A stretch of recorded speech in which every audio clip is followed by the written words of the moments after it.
అందరూ రెడీగా ఉండండి, 7 గంటలకు ట్రైన్ ఇవ్వాలా. ఏంటి అప్పుడేనా? లేకపోతే వచ్చే సంక్రాంతి వరకు ఎక్కడ ఉందాం అనుకున్నావా? మా అమ్మ కూడా ఫోన్ చేసింది అందులో. అది సంగతి, మేము హ్యాపీగా ఉంటే ఆవిడ చూడలేరుగా.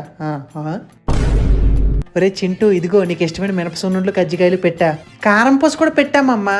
ఇప్పుడు నువ్వు అవన్నీ తిని ట్రైన్ వెళ్ళే టైంకి నాకు దొడ్లోకి వస్తుంది అన్న అంటే నీకు పగులుద్ది. ఇంటికి వెళ్ళే వరకు ఆ బాక్స్లో ఓపెన్ చేయకు.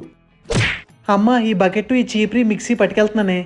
తీసుకెళ్ళి, కానీ నువ్వు ప్రతిసారి సామాన్లు ఇలా పట్టుకెళ్తే అల్లుడు గారికి చీపురు కట్టు కూడా కొనలేడు అనుకుంటారే. కావాలని అన్నదా ఏదో ఫ్లోలో అనేసిందా? అమ్మమ్మ, నేను నిన్ను చాలా మిస్ అవుతా. ఇప్పుడు ఆ నరకంలోకి వెళ్ళాలి. స్కూల్ అంటే అంతే ఉంటదిరా. వాడు అన్నది స్కూల్ కోసం కాదు, మీ రిలేటివ్స్ మొహాలు చూడాల్సి వస్తుందని.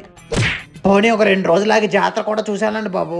మీరు వచ్చినప్పుడు కూడా సంక్రాంతి కోడి పందాలు బాగుంటాయి రండి బాబు అన్నారు. తీరా చూస్తే 1,00,000 బొక్క పందాల వల్ల నాకు. అమ్మ ఎల్లొస్తానే, అమ్మమ్మ ఎల్లొస్తా. ఏం పెర్ఫార్మెన్స్ చేస్తున్నారా ఇద్దరు. ఇది పొద్దున్న లేచిన దగ్గర నుంచి ఆవిడతో ఫోన్లో ఉంటది. వీడి సెలవులు వస్తే చలి నాన్న అమ్మమ్మ ఇంటికి వెళ్దాం అంటాడు. మళ్ళీ నీ పదం ట్రైన్ టైం అవుతుంది.